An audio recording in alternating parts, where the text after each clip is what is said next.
साथियों, कल बीजेपी ने अपने 6 उम्मीदवारों के नाम घोषित कर दिए।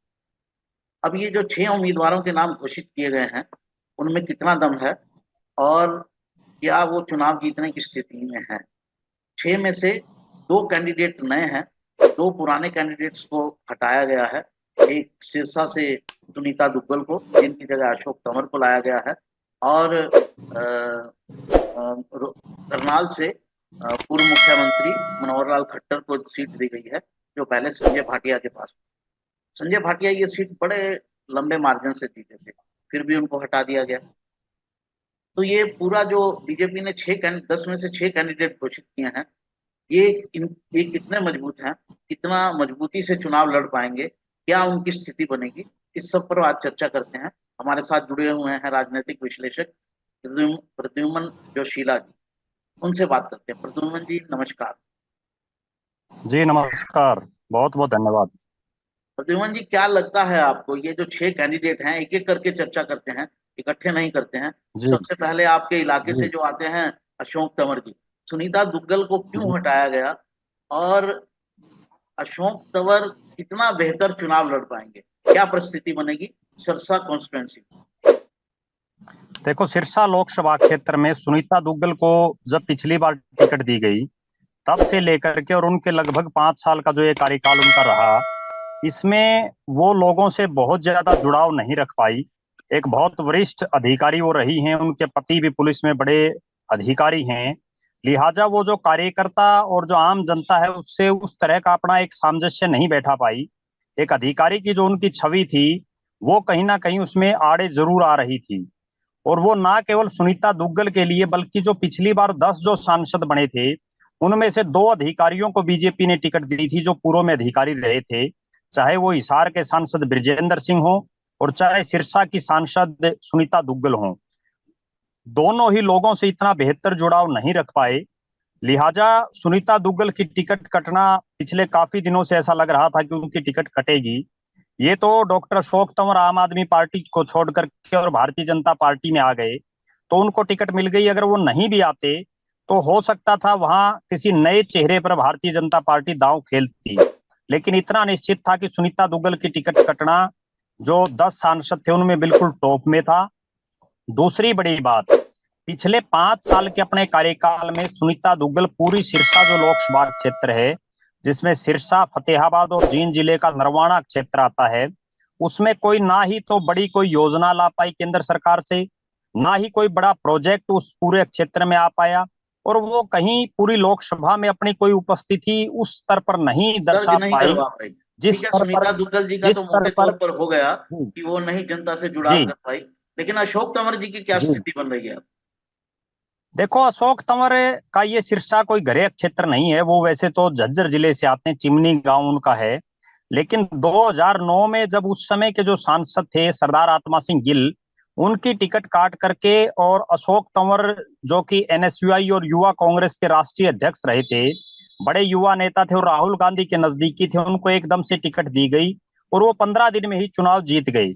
उस चुनाव में राहुल गांधी उनके प्रचार के लिए आए और राहुल गांधी ने भरे मन से कहा कि अशोक तंवर को जिताओ, इसको बड़ी कुर्सी हम देंगे, बड़ा मान और सम्मान देंगे।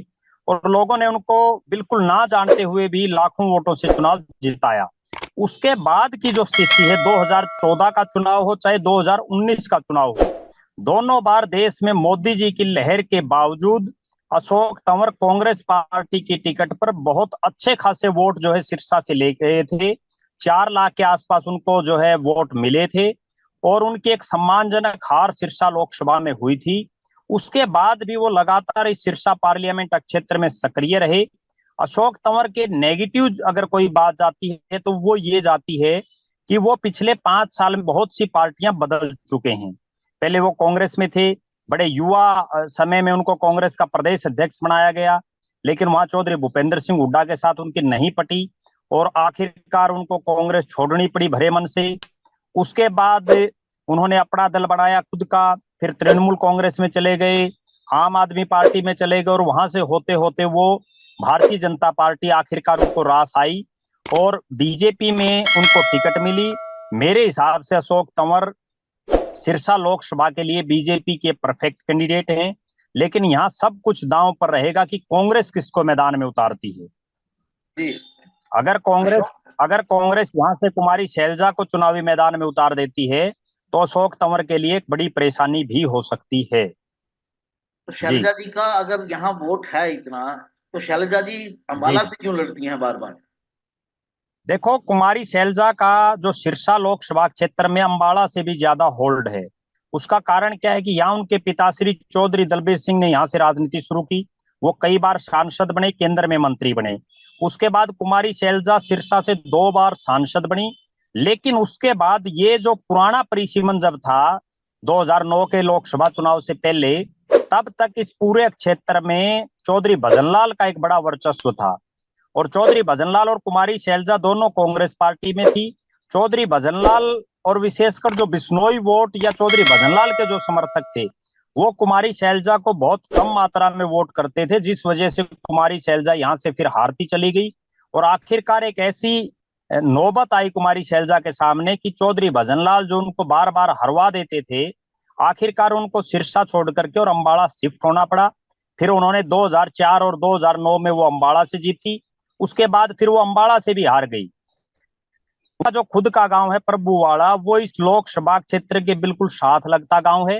हालांकि प्रभुवाड़ा हिसार लोकसभा का पार्ट है, लेकिन वो बिल्कुल साथ लगता है फतेहाबाद के टोहाना विधानसभा क्षेत्र के गांव से। तो तो इस लिहाजा बार क्या कुमारी लगता है शैलजा का आपको, इस कुमारी क्षेत्र में। शैलजा सिरसा से लड़े तो बेहतर है जीतने की उनकी संभावना, या अंबाला से लड़े तो बेहतर है? देखो, फिलहाल जो कांग्रेस भारतीय जनता पार्टी ने हरियाणा प्रदेश में एससी रिजर्व 2 सीटें हैं। और जी दोनों ही जगह ऐसी संभावना थी पहले की एक सीट पर जो है वाल्मीकि दानक या ओड बिरादरी में से किसी नेता को टिकट दी जाएगी, लेकिन उन्होंने दोनों ही एक ही जाति के प्रत्याशी उतारे हैं। अब कुमारी शैलजा के सामने समस्या ये है कि वो अंबाला से अगर चुनाव लड़े तो वहां रतनलाल कटारिया की सहानुभूति, जीटी जीटी रोड बेल्ट का और नारायणगढ़ का मुख्यमंत्री एकदम से बना देना, ये कुमारी शैलजा के लिए बड़ी परेशानी हो सकती है। मुझे ऐसा लग रहा है कि वो सिरसा से ही चुनाव लड़ना ज्यादा पसंद करेंगी और सिरसा अंबाला की बजाय उनके लिए ज्यादा सेफ है। ये अशोक जी तंवर जी का कोई अपना पर्सनल वोट भी है, या जितना वोट है वो पार्टी पर ही आधारित है? नहीं, अशोक तंवर का बिल्कुल पर्सनल वोट है। अशोक तंवर जब से कांग्रेस पार्टी में हरियाणा प्रदेश की उन्होंने राजनीति शुरू की है, तो वो लगातार संघर्ष करते रहे हैं। कभी पैदल चल करके, कभी साइकिल पर चल करके। उनका अपना एक वोट बैंक ना केवल सिरसा पार्लियामेंट में बल्कि पूरे हरियाणा प्रदेश के अलग अलग लोकसभा क्षेत्रों में उनके कार्यकर्ता हैं। और जब उन्होंने अपना एक अलग से उन्होंने संगठन बनाया था, उस समय भी उसकी गतिविधियों में भी वो काफी सक्रिय रहे थे। जब उन्होंने आम आदमी पार्टी छोड़ी तो उनके साथ बहुत से नेताओं ने आम आदमी पार्टी छोड़ करके बीजेपी में वो शामिल हुए। तो इसमें तो कोई दो राय नहीं है कि उनका खुद का एक वोट बैंक ना हो। उनका एक मजबूत वोट बैंक है और वो पिछले 2009 से लगातार सिरसा में, बेशक उनका घर ही जिला ना हो, लेकिन वो लगातार यहाँ आते रहे हैं। लोगों के सुख दुख में जनसभाएं करना, और लगातार इस क्षेत्र में वो सक्रिय हैं। जी ये कहा जा सकता है कि उनका अपना भी एक अच्छा खासा वोट बैंक है। लेकिन उनके सामने सबसे बड़ी जो समस्या आएगी वो ये है कि सिरसा में भारतीय जनता पार्टी के बहुत से चौधरी टाइप के नेता हैं। चाहे वो सरकार को समर्थन दे रहे चौधरी रणजीत सिंह हो, चाहे वो सुभाष बराला हो, चाहे वो देवेंद्र सिंह बबली जो जेजेपी से बिल्कुल मुखर हो चुके हैं, वो भी इसी क्षेत्र से आते हैं। नरवाना के विधायक रामनिवास सुरजाखेड़ा भी इसी क्षेत्र से आते हैं। और इसके अलावा आदित्य देवीलाल हो या जगदीश चोपड़ा हो, प्रोफेसर गणेशी लाल हो, बहुत बड़े बड़े नेता इस क्षेत्र में हैं, चौधरी दूडाराम हो। वो कितना साथ अशोक तंवर का दे पाते हैं, इस पर सारी निगाहें रहेंगी। इसको लेकर तो बीजेपी में डंडा जी चलता है, तो जो नहीं करेगा जी बिल्कुल। वो भुगतेगा। तो ये तो बीजेपी की हाँ, साफ उसका पॉलिसी है। खुडे लाइन, बिल्कुल खुडे लाइन लगा दिया जाएगा। टूटे लाइन जी लगा दिया जाएगा, वो तो उसमें तो बहुत ज्यादा नहीं है। और बीजेपी का अपना संगठन जी अलग बिल्कुल। से बहुत मजबूत रहता है, आरएसएस के सहयोग की वजह से। एक चीज और जो यहाँ सुनने में आ सिरसा। रही थी जी एक चीज और जो सुनने जी में आ रही थी वो ये थी कि यहाँ पर आईएनएलडी जी। भी कोई मजबूत कैंडिडेट उतार सकती है, और उसको भी अच्छे वोट मिलने की संभावना इस बार आईएनएलडी को लग रही है। ऐसा कुछ है क्या? देखो, आईएनएलडी सिरसा उनका बिल्कुल घर है। और ना केवल सिरसा जिला, बल्कि चाहे वो रतिया विधानसभा क्षेत्र और फतेहाबाद जिले का, उसमें भी उनकी एक अच्छी खासी पकड़ है। टोहाना हो, फतेहाबाद और नरवाना हो। नरवाना में अभी हमने देखा पिछले दिनों ही पूर्व विधायक पृथ्वी सिंह नंबरदार जो जेजेपी छोड़ करके इनेलो में शामिल हुए। इसके अलावा दनोदा गांव जो बहुत बड़ा गांव है, हल्के का सबसे बड़े गांव में आता है नरवाना में, उसके भी कई नेता जो है आम इंडियन नेशनल लोकदल के पास हैं। तो लिहाजा इंडियन नेशनल लोकदल हरियाणा प्रदेश की जो टॉप की 3 लोकसभा क्षेत्र ऐसे हैं जहां इनेलो कहीं ना कहीं मुकाबले में नजर आएगी, उनमें सबसे ऊपर सिरसा है। जो बाकी 2 क्षेत्र हैं उनमें एक कुरुक्षेत्र लोकसभा क्षेत्र में इनकी ठीक ठाक पोजीशन रह सकती है, और तीसरा हिसार में भी ठीक ठाक स्थिति में रह सकते हैं। जी ये इनेलो जो है वो गुड़गांव से भी किसी मेयर को कैंडिडेट को उतारने की फिराक में है, तो उसका भी कोई असर हो जी सकता है क्या? देखो, बिल्कुल हो सकता है, क्योंकि जो गुड़गांव लोकसभा क्षेत्र है उसमें 3 हल्के तो प्योर ही मेव हैं। उसके अलावा भी सोना जो विधानसभा क्षेत्र है उसमें भी मुस्लिम वोट बड़ी भारी संख्या में है। इसके अलावा गुड़गांव और आसपास के इलाकों में भी। तो लिहाजा इनेलो कहीं ना कहीं, मेरा ऐसा मानना है कि जेजेपी का जो वोट बैंक था, यानी जो चौधरी देवीलाल के परिवार का जो वोट बैंक था, जो पिछली बार जेजेपी के खाते में चला गया था, वो कहीं ना कहीं उसमें से अधिकतर शिफ्ट हो करके तरफ आ सकता है। क्योंकि जे चौधरी देवीलाल के जो कार्यकर्ता हैं वो बहुत कम दूसरी पार्टियों में एडजस्ट हो पाते हैं। तो लिहाजा वो वापसी इनेलो में ही करेंगे, ऐसा मुझे लग रहा है। और जी। उसका एक सीधा सीधा फायदा अभय सिंह चौटाला को होगा। पीछे भी जब अभय सिंह चौटाला ने पूरे हरियाणा प्रदेश में परिवर्तन यात्रा की, तो वो भी मेवात के जो सबसे बड़े गांव है सिंगार, वहां से उन्होंने अपनी उस यात्रा को शुरुआत की, और जिसको मेवात के क्षेत्र में बड़ा अच्छा क्रेज मिला। जी, चलिए अगली सीट जी पर चलते हैं। आपके बराबर की ही सीट है, सिरसा के भिवानी लोकसभा कम ही दूरी पर है। तो इस बार भिवानी महेंद्रगढ़ जी सीट पर क्या स्थिति बनती दिख रही है? लड़ाई तो बिल्कुल साफ दिख रही है। बीजेपी ने कैंडिडेट घोषित कर दिया, पहले बदलने के मूड में थी। अब वो भूपेंद्र जी यादव जो है वो चले गए अलवर, तो यहाँ धर्मवीर जी को टिकट जी मिल गई, और साथ में श्रुति जी हैं ही सामने, उनको तो टिकट मिलना ही तय है। तो इस बार कैसी फाइट हो सकती है भिवानी महेंद्रगढ़ सीट पर? देखो, भिवानी महेंद्रगढ़ लोकसभा सीट में चौधरी धर्मवीर सिंह का अपना एक खुद का पर्सनल वोट बैंक है। दूसरा, उनके साथ जो सबसे बड़ी ताकत है वो है अहिरवाड़ के जो राजा हैं राव इंद्रजीत सिंह, जो केंद्र में मंत्री भी हैं और लगातार मंत्री बनते आ रहे हैं, चाहे वो डॉक्टर मनमोहन सिंह की सरकार हो और अब नरेंद्र मोदी जी की सरकार में 10 साल से।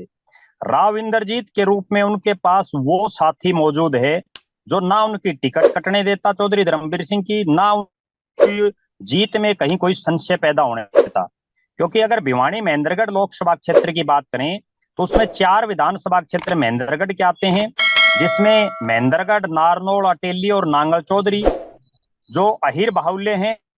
हालांकि नांगल चौधरी में गुर्जर, जाट, ये मतदाता भी ठाकुर काफी संख्या में हैं, लेकिन उसके बावजूद इन चारों सीटों को अहिर बाहुल्य ही माना जाता है। इसके बाद अगर बात करें दादरी जिले की, 2 सीटें हैं, दादरी और बारडा, वो दोनों जाट बाहुल्य हैं। और भिवानी जिले की 3 सीटें आती हैं, भिवानी, तोशाम और लुहारू, जिसमें से चौधरी धर्मवीर सिंह इकलौते ऐसे नेता हैं इस क्षेत्र के जो पहले तोशाम से विधायक रहे कई बार, उसके बाद वो बारडा से भी विधायक रहे। और एक चीज और बताऊं मैं आपको जो विशेष दर्शकों को, चौधरी धर्मवीर सिंह प्रदेश ही नहीं देश के उन नेताओं में शामिल हैं जिन्होंने एक परिवार की 3 पीढ़ियों को हराया है। और दूसरा, उन्होंने पिछले 4 जो लगातार चुनाव अलग अलग हलकों से लड़े हैं और अलग अलग हलकों से लड़ करके चुनाव जीते हैं, जो बहुत बड़ी बात है। मेरा ऐसा मानना है कि इस लोकसभा क्षेत्र में चौधरी धर्मवीर सिंह का कोई विकल्प जो है भारतीय जनता पार्टी के पास नहीं था। उन्होंने पहले भूपेंद्र सिंह यादव के लिए प्रयास किया, जैसा आपने बताया, लेकिन भूपेंद्र सिंह यादव की ना तो राव इंद्रजीत मदद करते और ना ही जो जाट जो है वो उनको कोई उस मात्रा में वोट डालते। चौधरी धर्मवीर सिंह का ना केवल जाटों में बल्कि जो शहरी तबका है उसमें भी एक अच्छा खासा रसूख है, क्योंकि वो बड़े मिलनसार हैं। और मुझे ऐसा लग रहा है कि इस सीट पर अगर श्रुति चौधरी और चौधरी धर्मवीर सिंह का आमने सामने मुकाबला होता है तो धर्मवीर सिंह जीतेंगे 100%। अगर इस सीट पर श्रुति चौधरी की बजाय जो है कांग्रेस पार्टी किसी यादव चेहरे पर गेम खेल दे, चाहे वो राव दान सिंह हो या कोई और, तो हो सकता है कहीं ना कहीं मुकाबला बने, वो भी तब बने जब किरण चौधरी उनकी मदद करे। वरना किरण चौधरी क्यों धर्मवीर मदद सिंह का करेंगे? अपना खुद किरण का एक चौधरी, वोट बैंक है। ये सीट तो वो अपनी बकौती सीट मानते हैं, अपनी नहीं, वो परिवार की ही सीट कांग्रेस मानते में, हैं। जी बिल्कुल कांत जी, सबसे बड़ी समस्या कांग्रेस में यही है कि कांग्रेस इकट्ठी नहीं हो पाती। अगर कांग्रेस इकट्ठी हो जाए, किरण चौधरी की बेटी अगर चुनाव लड़ेंगी तो दान सिंह उनकी उस लेवल पर मदद नहीं करेंगे। दान सिंह अगर चुनाव लड़ेंगे तो किरण चौधरी मदद नहीं करेंगी।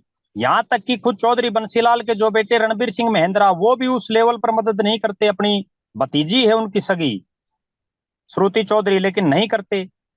कांग्रेस आज हाशिए पर है कि बार उनकी जीरो नहीं प्रद्युमन जी टूटी एक चीज लोकसभा और चुनाव में। बताइए, जनरली जो जाट जी समुदाय का वोट है और जो जाट बेल्ट जो है जहाँ जी पर जाट अधिक संख्या में है, मेजोरिटी में तो नहीं है, रोहतक हो जी गया, सोनीपत हो गया जी और हिसार हो गया, काफी हद तक सिरसा की भिवानी। सीट हालांकि रिजर्व्ड है लेकिन जाट समुदाय बड़ी संख्या में है।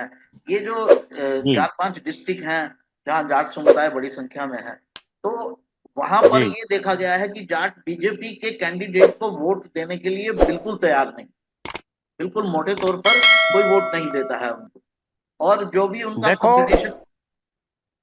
जी उसमें ऐसा भी नहीं कह सकते कि बिल्कुल नहीं देता है। हमने पिछले चुनाव में भी देखा, चाहे वो ब्रिजेंद्र सिंह ने पिछली बार दो जाट प्रत्याशी भारतीय जनता पार्टी ने उतारे, हिसार से ब्रिजेंद्र सिंह और भिवानी महेंद्रगढ़ से चौधरी धर्मवीर सिंह। दोनों को जाटों ने अच्छे खासे वोट दिए। यहाँ बात यह है कि सामने कैंडिडेट कौन आता है। अगर जाट वर्सेस जाट का आमने सामने का मुकाबला हो जाता है तो एक अलग, जाट पार्टी की बजाय प्रत्याशी देख करके वोट देता है, मुझे जहां तक लग रहा है। देखिए ये क्योंकि जनरली पॉलिटिकल अगर पार्टीज में जाट, ये माना जाता है, अगर, पॉलिटिकल पार्टीज में जनरली ये जी माना जाता है कि लोकसभा, अगर लोकल लेवल का चुनाव है तो 75% कैंडिडेट का होता है, 25% पार्टी जी होती है, और अगर असेंबली का जी चुनाव होता है तो 50% पार्टी को मिलता है, 50% चेहरे को देख के मिलता है। लेकिन लोकसभा के अंदर जो है वो जी 75% जो है वो पार्टी को मिलता है, 25% जो है जी वो कैंडिडेट को देख के मिलता है। और मोटे तौर पर जी पिछली बार जो आपने कहा दो जाट कैंडिडेट जीते, तो क्या ब्रजेंद्र सिंह के जी मामले में तो वहां पर जितना उनको वोट मिला उतना बीजेपी का अपना ही वोट बैंक है उस इलाके में जो अन्य समुदायों से है। तो मेरा सिर्फ ये कहना था कि जी पिछली बार से इस बार जाट समुदाय की तलखी जो है बीजेपी के अगेंस्ट थोड़ी ज्यादा है, और वो चाहते हैं कि किसी तरह से परिवर्तन हो। वो परिवर्तन लोकसभा में रिफ्लेक्ट होगा या नहीं होगा वो देखने की बात है। तो मेरा यही सवाल था, क्या धर्मवीर जी को अपने अपनी जो सीट है उस पर अपने इन्फ्लुएंस से जाट जी। समुदाय का वोट मिलता है? देखो, मेरा ऐसा मानना है कि धर्मवीर सिंह प्रदेश के उन नेताओं में शामिल हैं जिनका बिना मुख्यमंत्री बने हुए अपना खुद का एक वजूद है। और वही वोट की उनकी ताकत है जो उनको भिवानी से और सैकड़ों किलोमीटर दूर सोना तावड़ू से भी विधायक बना देती है। जी लेकिन जहां तक आपने बात की कि जाट समुदाय बीजेपी को कितना वोट करता है, जाट समुदाय में पूरी तरह से नाराजगी है, इसमें कोई दो राय नहीं है। लेकिन कई बार प्रत्याशी देखा जाता है, जैसे चौधरी धर्मवीर सिंह ने जब किसान आंदोलन चला, या ब्रिजेंद्र सिंह ने जब किसान आंदोलन चला, तब किसानों के खिलाफ एक शब्द भी उन्होंने नहीं बोला, बल्कि बीरेंद्र सिंह के परिवार ने किसान आंदोलन का समर्थन किया, जिसका उनको फायदा होगा ही होगा। हाँ, ये जरूर है कि जो लोग जाट समुदाय के या किसान समुदाय के खिलाफ बोलते थे, उनको निश्चित रूप से जाट समुदाय वोट नहीं करेगा, ना उन्होंने पहले किया ना आगे करेगा। और उसका नुकसान भी होगा। कई जगह हमने देखा है, पिछली बार भी अगर रोहतक पार्लियामेंट की हम बात करें, अरविंद शर्मा को बहुत कम मात्रा में जाट समुदाय के वोट मिल पाए, और इस बार अगर बाई चांस टिकट उनको मिल जाती है, हालांकि संभावनाएं कम हैं, तो उससे भी कम वोट जाट समुदाय उनको करेगा। जी, चलिए जी अगली सीट पर चलते हैं। राव इंद्रजीत की सीट पर तो बहुत ज्यादा कोई ऐसा लगता नहीं है कि बहुत ज्यादा कोई संघर्ष होगा। क्या लगता है आपको? क्योंकि वो सीट इसलिए थोड़ी डाइसी हो जाती है क्योंकि उसके जी अंदर जो मेवात का एरिया है वो लगता है, और जी मेवात की जैसा आपने पहले बताया 3.5 जो विधानसभा सीटें हैं वो मुस्लिम जी आबादी की हैं, और वो मुस्लिम आबादी का वोट जी। बीजेपी को मिलना मिलना है नहीं। तो क्या कोई ऐसा समीकरण बन सकता है जिससे राव इंद्रजीत किसी खतरे में आ जाए? देखो, मैं आपको एक बात बताऊं, भारतीय जनता पार्टी के प्रत्याशियों को अगर हराना है तो जो विपक्ष है उनको एक साझा प्रत्याशी ही खड़ा करना पड़ेगा। अगर ये अलग अलग लड़ेंगे, मान लीजिए जैसा अभी हमने बात की कि इंडियन नेशनल लोकदल वहां से किसी मेयो प्रत्याशी को उतारेगा, वो सीधा सीधा नुकसान कांग्रेस के कैंडिडेट को करेगा, क्योंकि जो मुस्लिम बाहुल्य जो इलाका है उसमें पार्टी का इतना प्रभाव नहीं। आपने क्या इंडियन कहा, एक बार फिर दोहराइए क्योंकि थोड़ी आपकी आवाज कट गई। मैं आपने ये कह कहा रहा था कि इकट्ठे अगर लड़ेगा जी, विपक्ष तभी चैलेंज कर सकता है, नहीं तो नहीं कर सकता है। अगर अगर भारतीय जनता पार्टी को हराना है तो विपक्ष को अपना साझा प्रत्याशी खड़ा करना पड़ेगा। उस कारण ये है कि मान लीजिए गुड़गांव की बात कर रहे हैं, अगर यहाँ ने किसी मुस्लिम प्रत्याशी को मैदान में उतार दिया तो उसका सीधा सीधा नुकसान कांग्रेस पार्टी को होगा, क्योंकि जो वोट है वो बीजेपी की बजाय कांग्रेस को ज्यादा वोट है।